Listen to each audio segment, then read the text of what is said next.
from your ability to our need, O God. And we pray, Lord, that you may be glorified in the process. Especially as your word take fruits and bear fruits in our lives, bear fruits of righteousness, stability, peace, and godliness. May your word, Lord, be our food. And may you be the true speaker. Use your servant only as your footstool, but speak to your people. And in the name of Jesus, we reject, rebuke, drive away, bind the work of the devil, and set the Spirit free, so that you, O Holy Spirit, may work in us and through us. Father, we commit this time to you, confident that you hear as we ask in Jesus' mighty name. Amen. Nanghihina ako. Naramdaman nyo na po ba sa buhay nyo yan na parang isang problema na lang bibigay na kayo? Parang ayoko nang makarinig pa, hindi ko na kaya, tama na muna ngayon, pagpahingahin muna ako. Kumisa ng mga problema dumarating sunod-sunod, ang panghihina sunod-sunod, nakaka-demoralize, may sakit ka na kumisan, wala ka pang pera, tapos pinagtaksilang ka pa ng iyong kabiyak, sunod-sunod, nanghihina ako. O kaya ang dating ng temptation, hindi mapatid-patid, nanghihina na tayo, gusto na nating bumigay. Or you might be discouraged, disillusioned, ang lahat ng effect niyan, panghihina. Magkakamag-anak po ang mga feelings na nagbibigay nitong weakness na ito sa ating puso. But ito ay isang kasinungalingan. Because Jesus is strength and power. Kaya ang mga anak niya ay dapat nabubuhay sa victory, sa strength, sa power. What do people say? People say, I'm afraid. What does God in the Bible say to Christians? Hindi bagay sa'yo.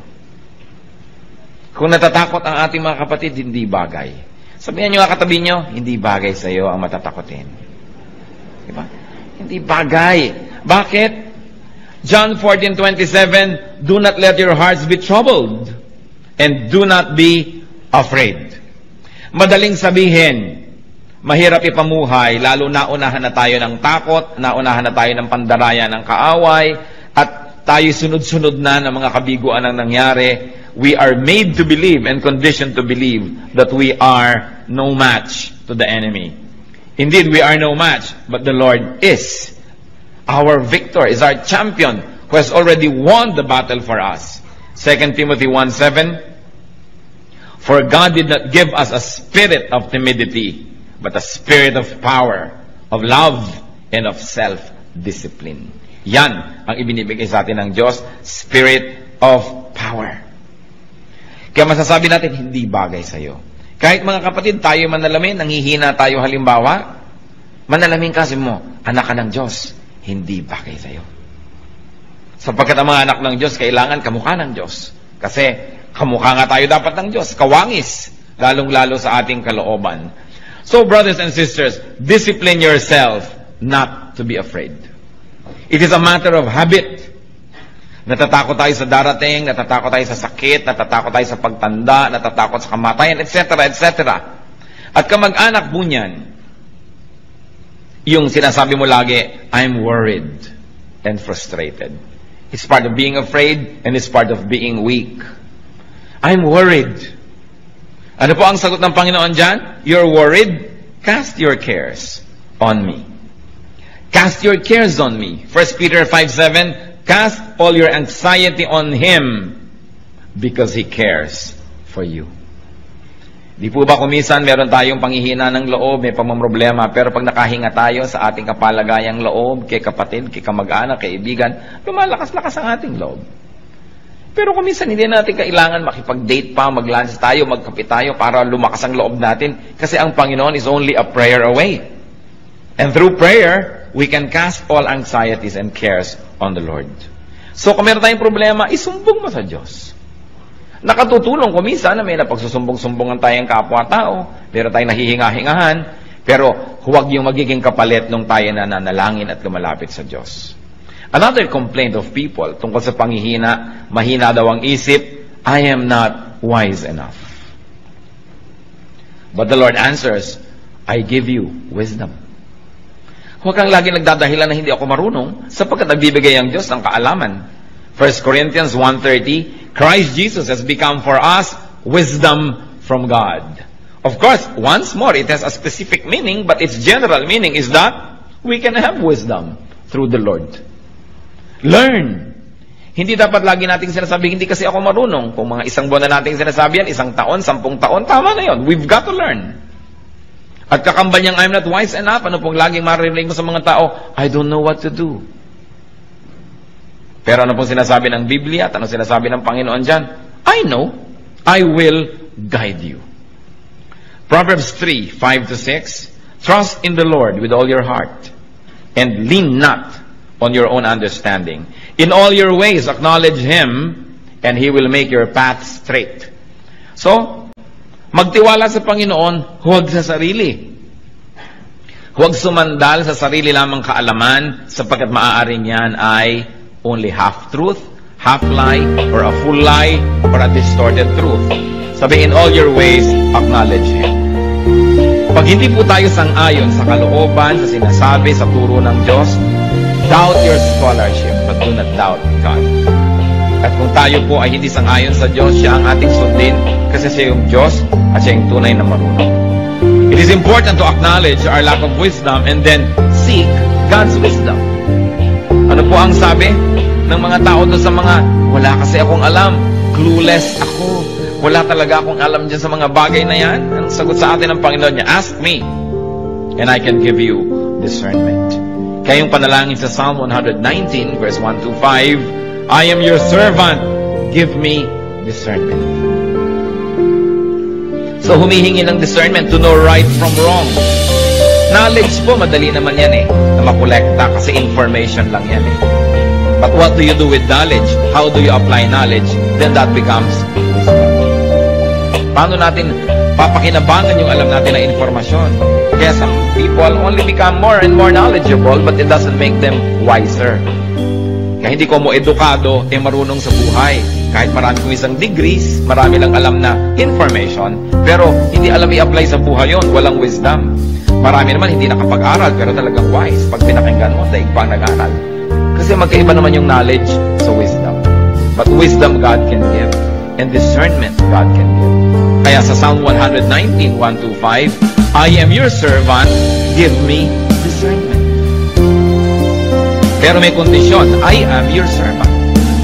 Ibig sabihin, ako po'y lingkod nyo, sumusunod sa inyo, napapasakop sa inyo, bigyan nyo ko ng kakayahan na makilala ang tama sa mali. Because error often comes dressed as truth. Siyempre, yung kasinungalingan, dapat dumating yan na nakabihis na siya ay katotohanan para makapandaya. Alangan mang dumating ang kasinungalingan na hubad, di alam niyo kasinungalingan yun. Kaya nakakapandaya. Dapat may discernment. At yan ay nahihingi.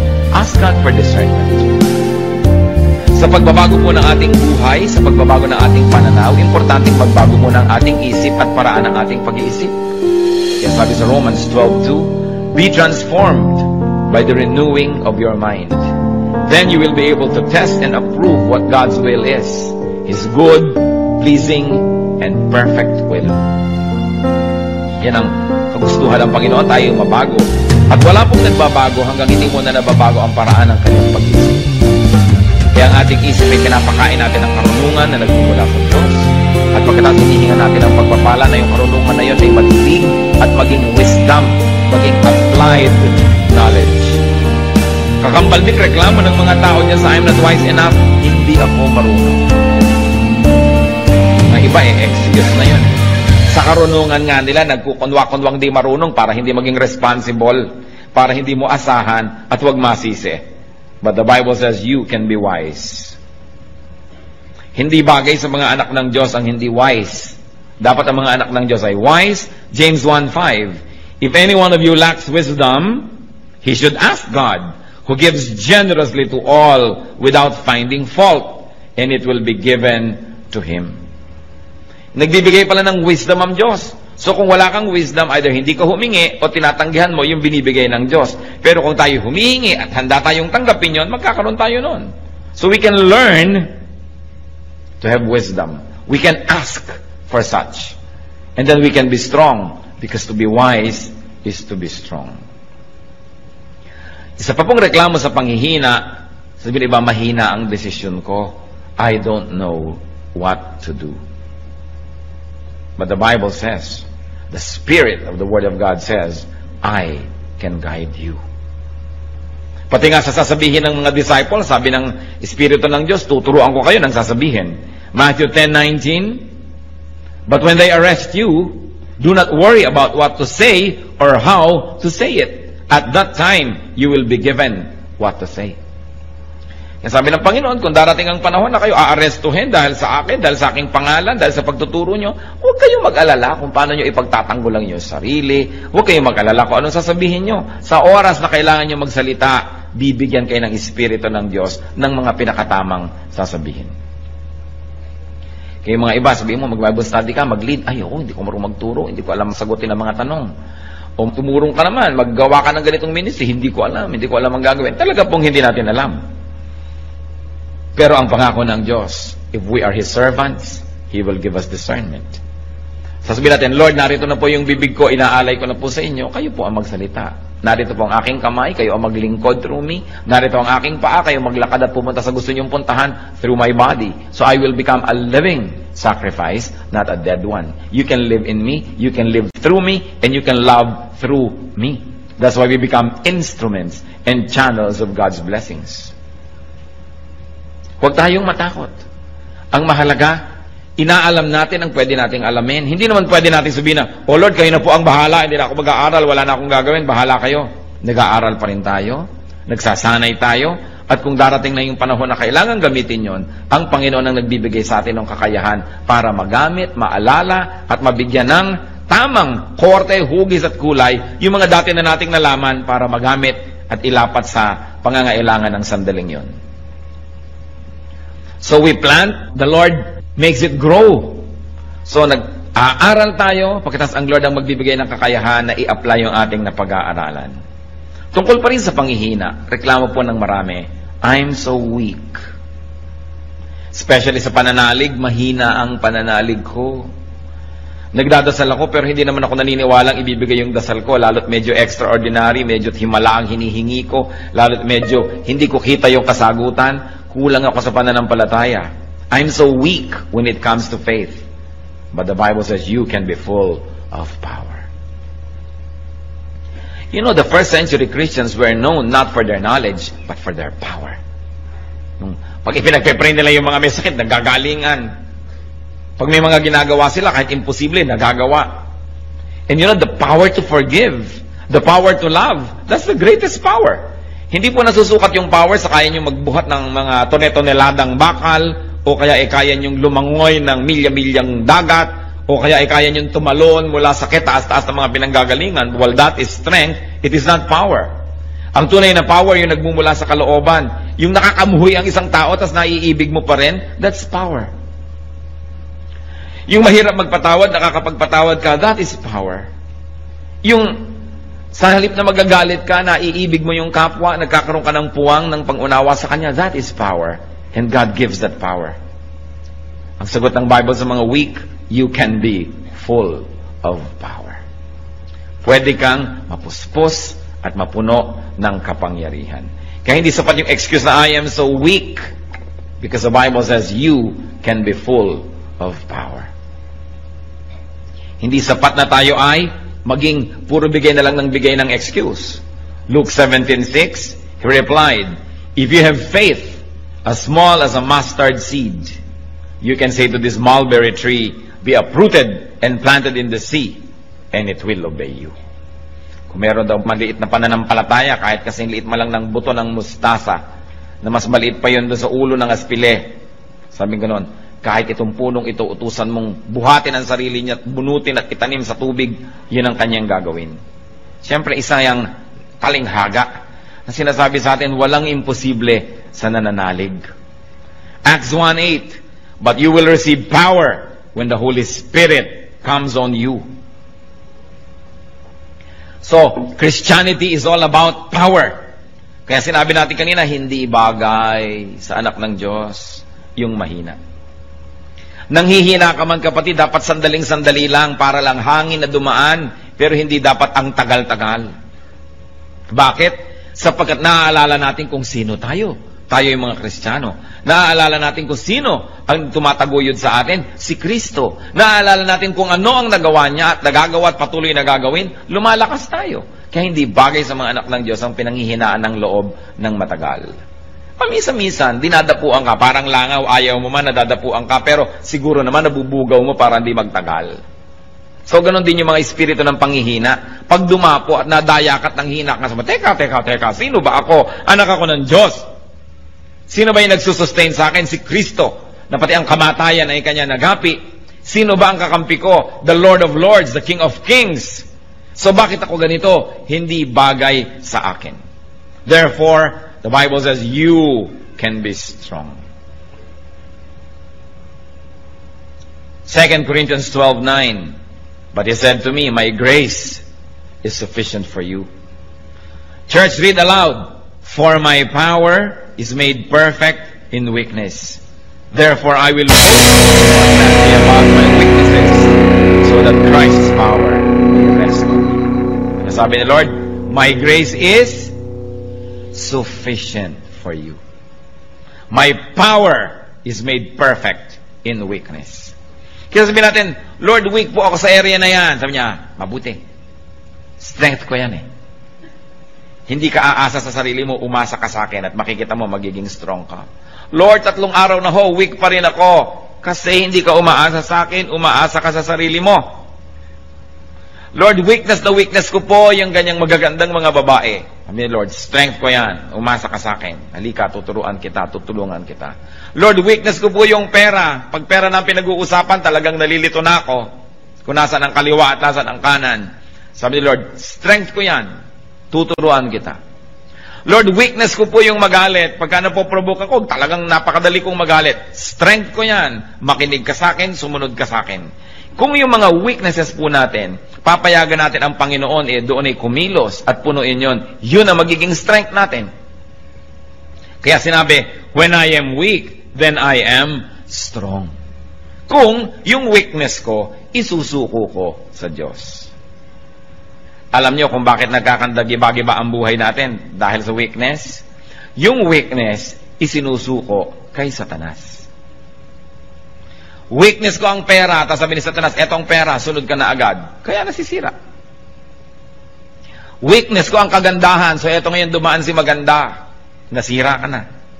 Weakness ko yung pride, so tinempt ka ni Satan to be proud because God will not tempt you to be proud. O bumigay ka na, naging ka ng proud, nasira. Tatandaan po natin, yung weakness can make or break you. Your weakness can make you if you surrender it to Christ and let the strength of Christ apply to that weakness. But your weakness can break you if you surrender it to Satan. Kaya nangyayari po yan kung minsan, o may mga hihinang ngipin, o yung ipinagawa at ipinaayos sa magaling na dentista, yun ang pinakamalakas. Kasi na-ministeran Kung minsan may mahihina ka sa iba't ibang subject sa school. Kung saan ka nagpa-tutor at nagpaturo, yun ang nagiging strength mo. Kasi pinayagan mo na yung strength ng iba, malagay dun sa area of your weakness.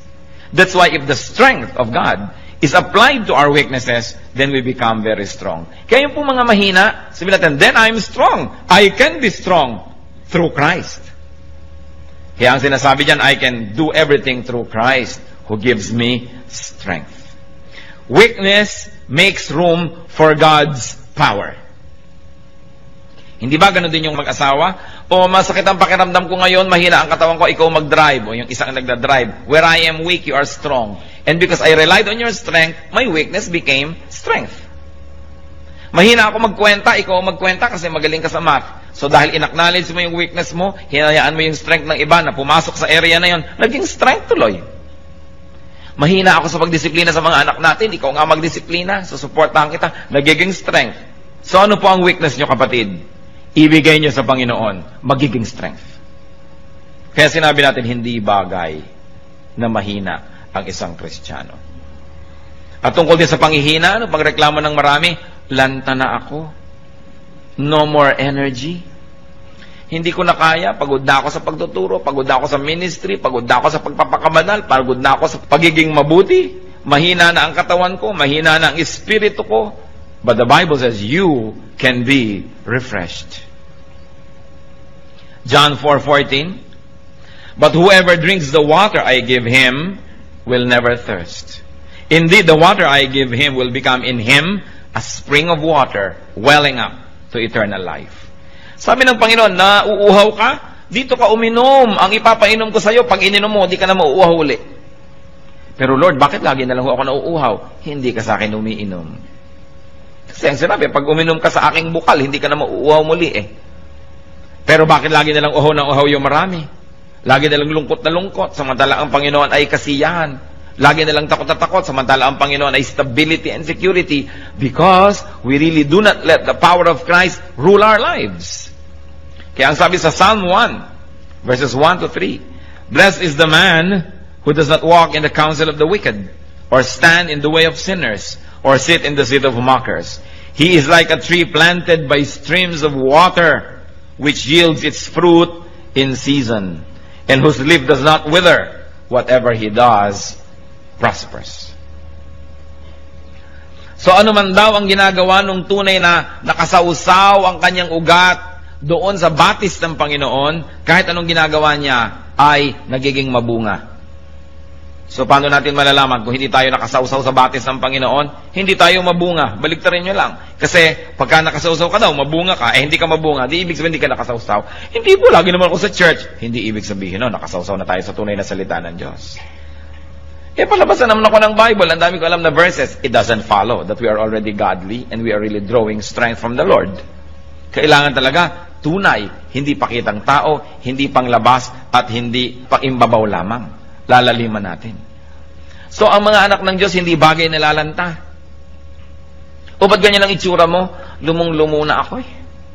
Pagod na pagod ako sa kabutihan. Teka, hindi bagay yan sa'yo. Hindi ka dapat nalalanta ng ganyan. Baka hindi ka planted by streams of water. Akala mo lang. Kaya kailangan lagi tayong nagre-renew ng ating relationship with the Lord. Lagi tayong nagre-renew ng ating kabanalan, humihingi ng tawad sa ating mga kasalanan, nag-aaral ang mga salita ng Diyos, at patuloy na humihingi ng karunungan kung paano i-apply yon. Yung iba ang panghihina nila, hindi ko kayang gumawa ng mabuti. Ano? Yung biyenan ko, kakausapin ko, hindi ko kaya yan.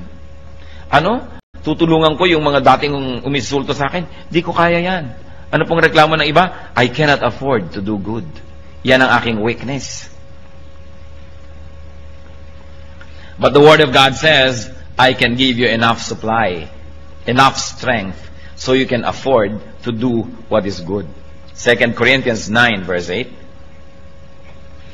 And God is able to make all grace abound to you, so that in all things, at all times, having all that you need, you will abound in every good work. Yan po ang pangako. Aapaw tayo sa mabubuting gawa, sapagkat sa lahat ng panahon, aapaw ang grasya ng Diyos sa ating buhay. Sa lahat ng oras, sa lahat ng lugar, you will have everything you need. In that case, you will overflow and you will abound in good works. Yan po ang kalooban ng Diyos para sa atin. Hindi maging mahina tayo sa paggawa ng mabuti. Marami mga tao mahina sa paggawa ng mabuti pero malakas sa paggawa ng masama. Hindi makapagpakumbaba, hindi makapagsabing I'm sorry, pero kayang-kaya niya magsabi ng masasakit na salita sa kapwa. Pag I'm sorry, hindi masabi. Pero pag masakit na salita, kaya. Pag act of kindness, kayang gawin. Sinasagot-sagot yung magulang, kayang-kaya. Pero pagka gusto ng yung magulang ihalikan o yakapin, hindi magawa-gawa. Nahihirapan ng loob pag gagawa ng mabuti. Pero gagawa ng mali, malakas ang loob. Pagka mandadaya, malalakas ang loob. Pagka aamin ng pandaraya, paghingi ng tawad, hindi kaya. Bakit nga ba ganun ang maraming tao? Ibig sabihin lang, hindi tayo lubos na nakasawsaw sa batis ng Panginoon. Kasi bakit pagka may energy, pag nakikipag-away, kayang-kaya. Pero pagka gagawa ng mabuti, nahihiya. Ngingiti lang sa kapwa, hindi makangiti-ngiti. Napakarami pong tao gustong ngumiti, pero ayaw lang, nahihiyang ngumiti. Ayoko ngumiti, nakakahiya. Pero kayang-kayang manimangot. Yung gagawa ka lang ng mabuti, nakakahiya. Bakit babaligtad na yata? Kaya sabi, you will abound in every good work. That's why we have to be immersed in God's water. In God's perfect living water. Yung iba po, anong panghihina? Sabi na, huwag na tayo mag-Bible, huwag tayo mag-Christian. Kahit naman mabuti tayo ngayon, next week, babalik din tayo sa dati. Hindi rin natin kaya i-maintain yan. Yan ang reklamo ng iba. I am weak. I cannot maintain a holy lifestyle. I cannot be holy enough. Yan po ang reklamo ng iba. Sobra akong mahina, hindi ko rin naman kayang i-maintain, huwag na lang umpisahan. But the Lord says, I will help you. Yan ang kanyang pangako. You say you cannot maintain a holy lifestyle, I cannot be holy enough. The Lord says, I will help you. Philippians 1:6, being confident of this, that He who began a good work in you will carry it on to completion until the day of Christ Jesus. Siya na nag-umpisa at kasama mo sa pag-uumpisa ng pagiging mabuti at paggawa ng mabuti at pagbabagong loob, siya ang tutulong sa iyo na makumpleto yan, mabuo yan hanggang sa pagbabalik ni Kristo. Kaya hindi bagay sa Kristiyano yung mahina sa kabanalan, pero sa kasalanan, malakas. Nababaligtad. At meron pa nagsasabi, I cannot stand up. Mahina ako sa pagtayo, mahina ako sa paninindigan sa buhay.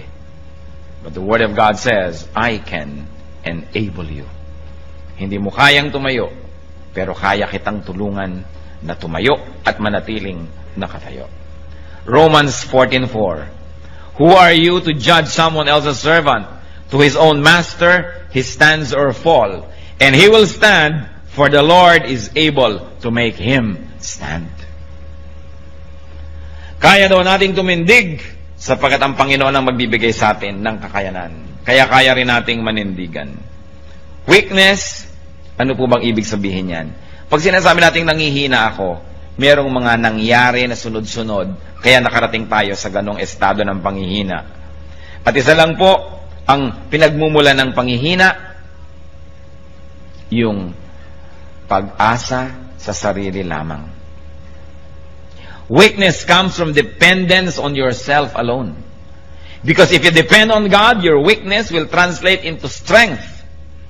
Pag tayo'y umaasa sa Diyos, ang kahinaan nagiging kalakasan. Where we are weak, we become strong. So mga kapatid, isa lang po itong simpleng analysis. When you are weak, it means you are depending on yourself. Or you are depending on other people. That's why you are weak.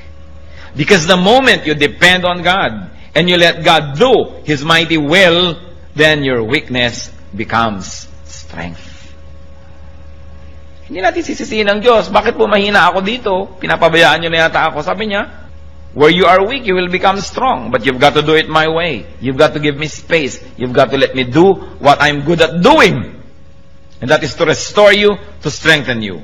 But remember, God gave us free will. How you use that free will make or break you. Saan po ba tayo mahina? Tayo na lang nakakaalam. Alam ng Diyos. Huwag naman ninyong gawing kahinaan yan last year, kahinaan pa ngayon, kahinaan pa next year. What is important is that we are changed from glory to glory. That we become Christ-like. More and more Christ-like. That we do not become sinless, but we sin less and less and less. Na hindi tayo lagi nagtatago sa likod ng mga excuses na ganyan talaga ako, tanggapin mo na lang kung ganyan. Yun talaga ako, sapagkat hindi good enough yung ganun lang talaga. Kailangan magbago ng magbago. At binibigyan naman tayo ng Panginoon ng kapangyarihang magbago. One of the noblest way, most sublime way to worship God is to be more and more like Him. Mabuti yung pag-awit, mabuti yung offering, mabuti yung pagsayaw sa Panginoon, mabuti yung pagtugtog, pag-worship. Pero isa po sa mga pinakamalalalim na paraan ng pagsamba, yung tayo'y lalo nang maging kawangis ng ating Diyos. That is one of the best ways to please the Lord. Di ba kung magulang ka, kamukha mo yung anak mo, tuwang-tuwa ka. Di ba? Kamukha ko ang anak ko. So gusto ng Diyos, makita niya, nakamukha tayo. Kaya manalamin nga tayo at magtanong, teka, kamukha ka ba ng Diyos? Anong ginagawa ng mga sungay-sungay dyan? Diba? Alis-alisin yung mga yan. Ang mga kalikaliskis na yan, alis-alisin kasi hindi kaya kamukha ng Diyos. Kaya dapat tayo nagtatanggal ng mga hindi dapat. Lalong-lalo yung mga weaknesses. Alam niyo po yung weaknesses, it's only in the mind. Nakita niyo yung mga pag may biglang sunog. Ano nangyayari kahit buong refrigerator nabubuhat eh. Pero pag tapos na yung sunog, 3 na yung nagbubuhat, di pa maibalik-balik yan. Kasi alam nyo, yung inisip mo, kailangan ko itong gawin, nagkakaroon ng pagbabago sa iyong katawan, sa iyong buong pagkatao na nagagawa mo yung dapat gawin. Kung sunog lang yon, nagkakaroon tayo ng lakas. Di lalo na kung alam natin that this is a spiritual warfare, that we must win. Meron tayong lakas, lalo't ipinangako ng Diyos, I will never leave you, I will never forsake you. So niya, cast all your cares upon Him, for He cares for you. And when you are weak, you will become strong. What you must do is to allow the Lord to enter that weak area and do His will. Huwag tayong tumanggi. Huwag tayong makialam sa Diyos. Sumuko na lang tayo. Kaya ano-ano po ba yung mga areas na yan? Kung tayo nang hihina, remember, dahil umaasa tayo sa sarili lamang. Sapagkat kung umaasa tayo sa Diyos, we are planted by living waters. Our leaves do not wither. We bear fruits in season. Sabi niya, I'll give you living water and you will thirst no more. Yet why do many of us thirst in various areas of our lives? We thirst in our emotional life, in our intellectual life. We thirst here and there. We long for what we should not be longing for. Sometimes we become jealous and covetous and mainggitin pa at kung ano-ano. It means that we are not letting the Lord work in our weakness. Isang inaalagaan pa natin yung weakness na yun na, alam mo naman, weakness ko, dapat pinapansin ako. Talaga pag hindi ako napapansin, nagagalit ako. At yung hindi ka mapapansin, nagagalit-galitan ka pa at dinadagdagan mo pa. Dahil sasabihin mo, ako ito, kailangan bilhin mong ako ito. No, we should be changed. Be changed by the renewing of your mind. Ang kagustuhan kasi natin kumisan, paikutin ang buong planeta, mag-adjust sa atin. Yung tuwang-tuwa tayong, huy, talagang pag nakakakita ng pula yan, nagagalit, kaya huwag ka magpapakita ng pula. Talagang pagka nai-ignore yan, nagagalit, kaya papansinin mo lagi. Lalo tayong bine-baby ng mundo, lalo lamang lumalaki yung loob natin sa ating mga kalikuan. Kaya pag alam natin, mali ako dito, Lord, I surrender this weakness to you. Turn it into strength. And I know that the Lord will do it because God said it. And if God said it, then it must be true. Hindi pwede na nabubuhay tayo sa weakness. Gustong-gusto ni Satan yung naniniwala kang weak ka eh.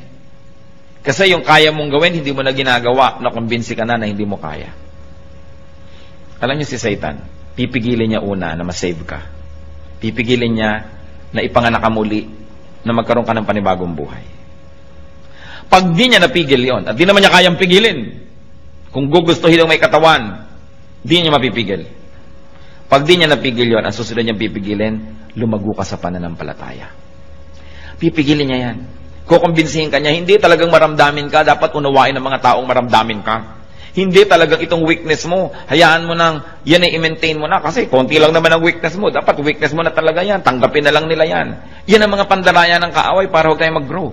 Sapagkat ang tao, pag ipinanganak na muli, dapat ka namang lumago at mag-mature. Kaya ang goal natin, first is to have a new life, the rebirth, and then to grow into maturity. Pero ang dami hindi nagmamature. Because they continuously believe in the lies of Satan na okay ka na, pwede na yan. Kailangan hindi. Kailangan patuloy tayong humihingi ng pagbabago.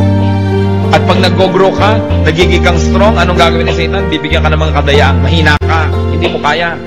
Masakit ang katawan mo ngayon, meron kang sakit sa bato, meron kang diabetes o mahina ka. Kaya tuloy, idadamay na niya yung pati lakas ng loob mo, espiritu mo, panghihinain ka na sa lahat ng area. Wala kang pera, hindi mo kayang gawin yan. Ang weakness mo, wala kang pera. Bakit? May pera ba yung mga apostles? May pera ba si Kristo? May pera ba sila nun? Ang dami nilang nagawa. Wala kang ganito, wala kang ganyan. Puro pandaraya. Ang ibig sabihin lang, mahina ka, mahina ka, mahina ka. Ikaw naman naniwala na, mahina nga ako. Kaya siya ngayon, nakaka-take over. But when you do not give Satan the space, he will never have space. That's why the Bible says, resist the devil and he will flee from you. Just resist. You don't have to fight. Bakit malalabanan yung demonyo? Malakas yun. Nilabanan na siya ng Panginoon at natalo na. Kaya hindi na dapat tayong parang lagi nakikipagtunggali. Sabi natin, teka, tapos na ang labanan na. Bakit nakikipaglaban na naman ako? Nandaraya yata ako. Narito na lang ako para kunin yung premyo. Narito na lang ako para mag-enjoy ng victory ng Panginoon kasi siya yung lumaban para sa akin. Anong nakikipaglaban na naman ako? Dinadaya tayo eh. Victory is already ours. Kaya pag nadadaya kang hindi ko to kaya, sabi mo, it's a lie because the Lord already rose from the grave. Binayaran na lahat ng kasalanan. Tinalo na si Satanas. Bakit ako mamumuhay na talunan? Bakit? Alagad ba ako ni Satan? Hindi. Bakit katalunan? Siya yung talunan. Dapat dito ka sa kabilang panig sapagkat ang Panginoon ay nanalo. Kaya tayo, we can have victory.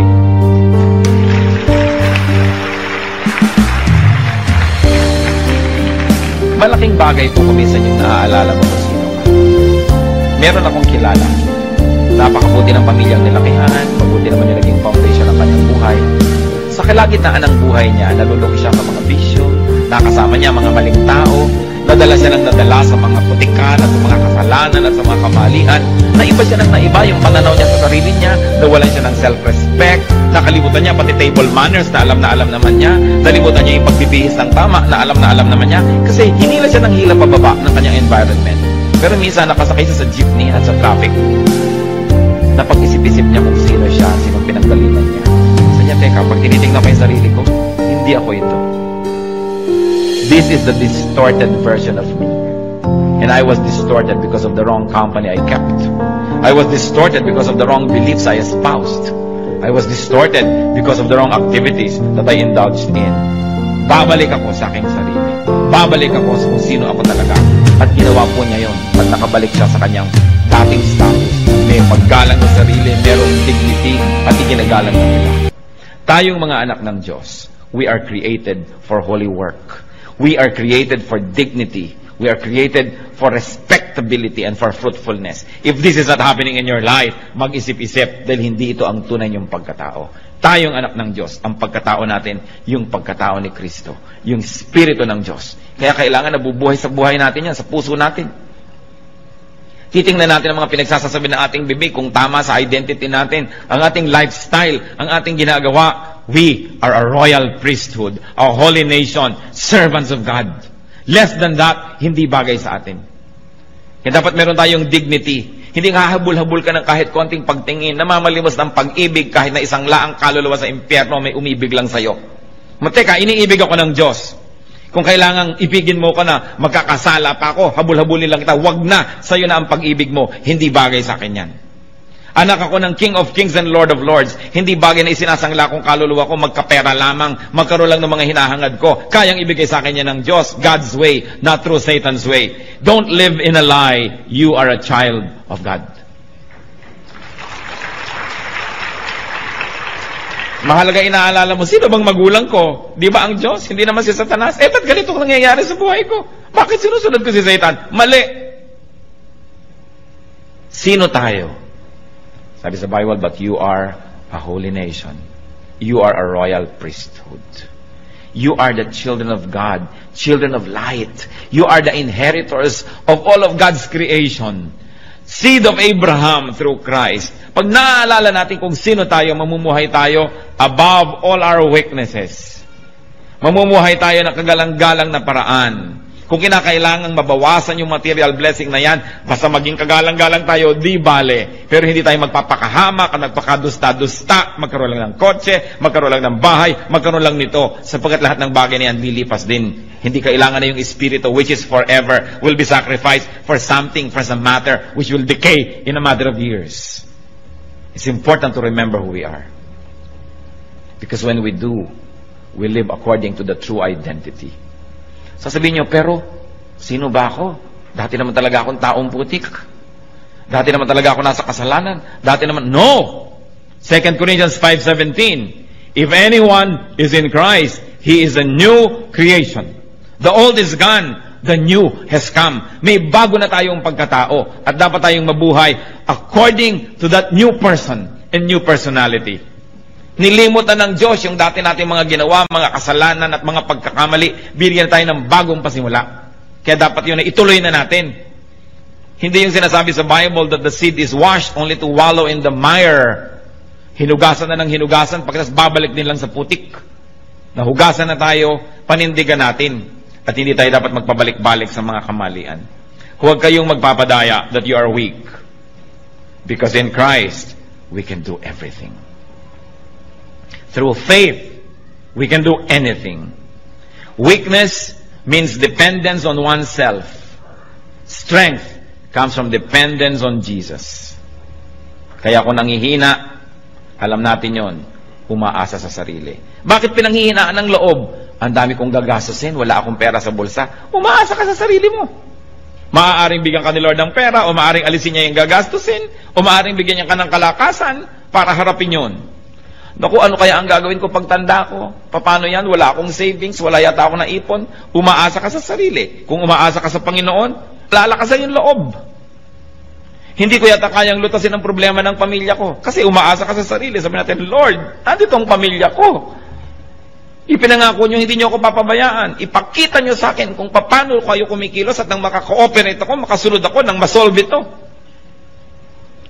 Pero oras na humiram tayo ng kasangkapan from Satan to solve our problems, na-solve ng konti, pero ang laki ng bayad, lalong mas malaking problema ang kasunod. Parang meron na nga kayong problema, mangungutang pa kayo sa 5-6 para bayaran. Mamaya, mas malaki pa rin yung utang nyo. Ang ending, nagkalubog-lubog kayo lalo.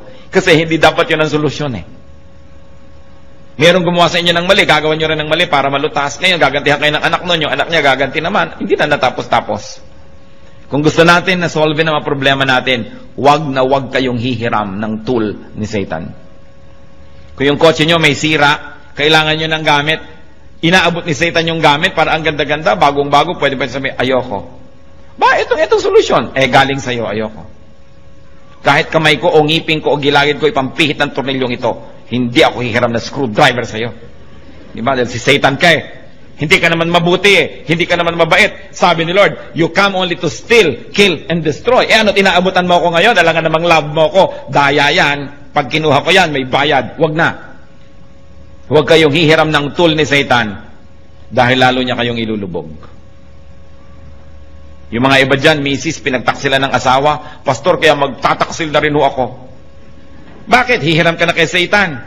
Gumiram yung asawa mo ng ganung tool. Yun naman ang ibabalik mo sa kanya. Di pareho na lang kayo ngayon.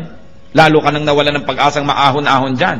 Dati kalahati lang ng inyong partnership ang nasa dilim. Ngayon pareho na. Di lumubog ka lalo.